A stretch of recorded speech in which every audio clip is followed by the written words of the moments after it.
hello लोगोफोर बरायबाय नोंथांमोन बयखौबो आंनि नैबे मोनसे गोदान भिडिअ लोगोफोर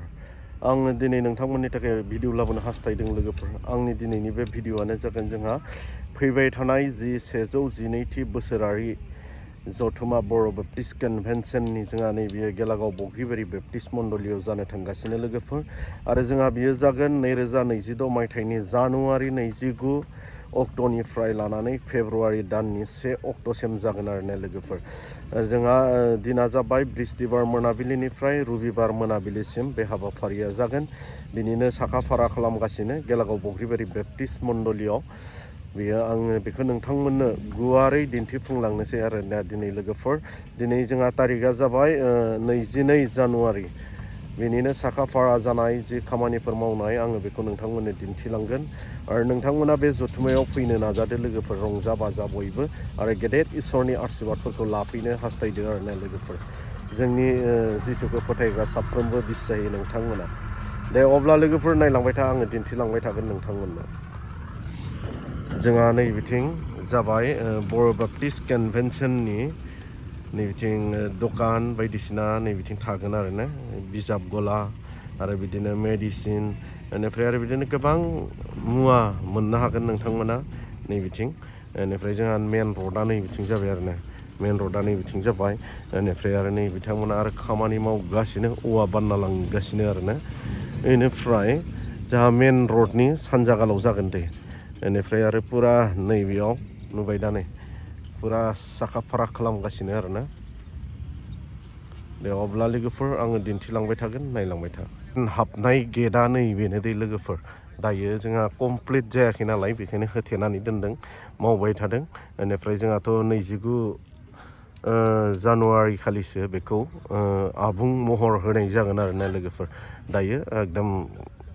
थियारि खालामगासिनो आरो ना अब्ला जेब्ला बियो कमप्लिट जागोन आङो अब्ला नोंथांमोननो दिन्थिगोन अब्लाबो आङो सिंनि नुथायखौ डेक'रेसन माबायदि खालामबाय थादों बेखौ एसे नोंथांमोननो दिन्थिलांनो नाजानो दै लोगोफोर दे अब्ला लोगोफोर नायलांबाय था बेयो गुलापि नुहुरदोंना नैबेयो जागोन फायार ब्रिगेडनि बेनिफ्राय आरो नैबे जाहैबाय बै तिरपाल सोंना नुनाया जाहैबाय बर' बेप्टिस्ट कनभेनसननि बिबिसिनि थारमाने गेस्ट हाउस जोंहा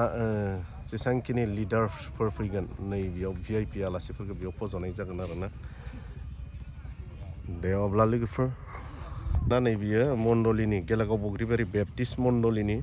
साहा गला जागोन आरो नैबेयो बेयाव साहा गलाफोरनि मुं थागोन बेनिफ्राय आरो गेलामाल दखान नोंथांमोननि थाखाय सुबिदानि थाखाय बेखौ बनायनाय जादों आरो नोंथांमोना दानिफ्रायनो बेयाव मुवा मोनजेननो हासिगोन आरो गेलामालनि संनाय खावनायनि मा मुवा नांगौ बेफोरखौ मोनजोबनो हागोन आरो फिथाइ सामथाइ गला जागोन नैबिथिं बेनिफ्राय नैबिथिं जाबाय नैबे सोंना औवा खाना दोननाय नुहुरदोंना नैबेयो रेस्टुरेन्ट जागोन लोगोफोर रेस्टुरेन्ट ओमफ्राय जोंहा रेस्टुरेन्टआ मोननै थागोन ओमफ्राय लामानि बे बेक साइडजोंबो थागोन माने गेटनि नुथाया नैबिदि दै लोगोफोर आबुं महर मोनोब्ला नोंथांमोननो फुल डिटेल्सआव दिन्थिगोन आरो नोंथांमोना बेयाव फटक लाफैनो बावगारथारनाङा मावबाय थादों जाग'वाखै पुरा 29 तारिखआवसो पुरा फाइनाल महर होनाय जागोन आरो बेखौनो गासिनो नैबेफ्राव पुरा डेक'रेसन जागोन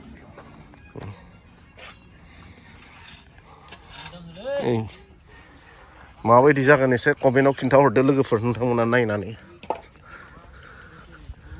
बेनिफ्राय नैबिथिं इयुथ्सफोरा नै थैथां मावगासिनो जोंहा नै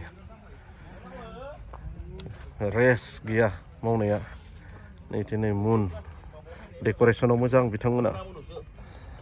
नैबिदि जागोन दे लोगोफोर डेक'रेसना आङो फुल नोंथांमोननो दिन्थिजोबला बेसेबांखिनिखौनो दिन्थिबाय जोंहा गेटनि सिङाव नैबिदि डेक'रेसनफोर जागोन आरो ना माबायदि नुदों एसे कमेन्टआव खिन्थाहर लोगोफोर नोंथांमोना आरो माबाफोर आइडिया होनो सानदोंब्ला एसे फोरमायहरदो कमेन्टनि गेजेरजों नैबेफोरो जिथुनाखि नैबे 112थि लिरनाय नुदोंना बेखौ माजों बनायनाय जादों नोंथांमोना उनाव फैनानै नायफैयोब्लासो मिथिसिगोन आरो ना नुनायाथ' मोजांखौनो नुदों नै माने लोगोफोर नैबेयाव जोङो 112थि जि नाम्बार जोंनि बोसोरारि जथुमा नैबेखौ जोङो थारमाने इन्डियानि फ्लेगनि कालार होनानै बनायनाय जाबाय आरोना लोगोफोर बेनिफ्राय मानो होनना बुङोब्ला जोङो इन्डियान बासि नालाय बेनिखायनो जोङो इन्डियाखौबो सनमान होनांगोन इन्डियानि फिरफिलाखौबो जोङो सनमान होनांगोन बेखौ नोजोर बोनानै थारमाने जोङो इन्डियानि फ्लेगनि जि कालार नैबेखौ जोङो बेयाव बाहायनाय जादों माबायदि नुदों एसे कमेन्टआव फोरमायहरनो बावगारनो हादों लोगोफोर नोंथांमोना आरो खामानिया मावनो गोनां गोबां दंबावो जोंहा माने दिनै 22 तारिख जानुवारि आरो गेजेराव जोंहा दंबावो 7 दिन सम दंबावो आरो बे 7 दिननि गेजेराव फुल आबुं महर मोनगोन आरो दै लोगोफोर बियो आरो नोंथांमोना फैबाय थानाय देवबार खालि नायफैनो बावगारनाङा बेनिफ्राय आरो जोंनि नै खुलुमसालि न'आथ' नै बिदि जोंहा नै बिथिं हाबग्राया मोननै साइड जागोन मोनसेया जाबाय लेडिस बेनिफ्राय राइट साइडआ जागोन जेन्टस नै बिदिनो सिंनि खामानियाबो जाथारदोंसै नै बिथिं बेयाव सल'खा सोनाय जागोन पुरा जादोंसै माने बेयाव जिदंसो सोंजोबनाय जायो दानिया औवा होनाय जाला तिरपालफोराबो खाजोबदोंसै मथा मथि सानडे खालि पुरा 80% खामानिया कमप्लिट जागोन आरोना सानडेहालागै गोबां खामानि गैसोला सानडेहालागै फाइनाल महर मोनगोन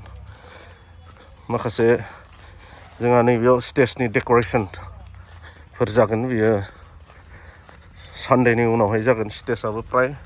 बनायगासिनो आरो नैबेयाव स्टेजआ नैबे जागोन गासै जोंहा नैबेयो गिर्जा न'आ 12 बिगानि आरोना लोगोफोर 12 बिगानि बेयो खुलुमसालि न' जागोन बेनिफ्राय एराउन्ड जोंनो मथा मथि 1000 बिगा हा नांगौ जायो आरोना 2000सो बिगा हा नांगौ जायो जोंनो बे सभाखौ खुंनो थाखाय बर' बाप्टिस्ट कनभेन्सननो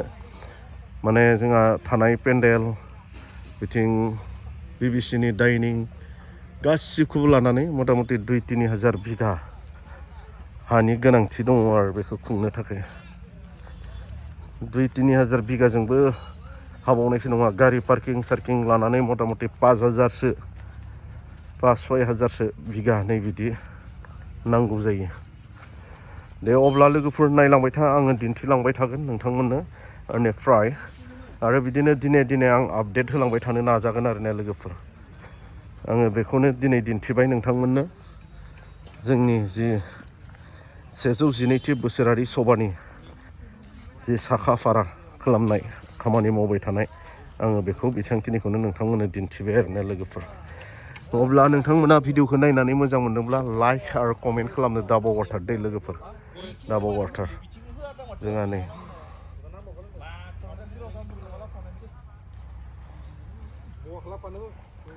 दे अब्ला लोगोफोर आङो दिनैनि भिडिअखौ बेसांखिनियावनो दोनथ'बाय बाय बाय टाटा नेक्स्ट भिडिअआव थाबैनो लोगो मोनगोन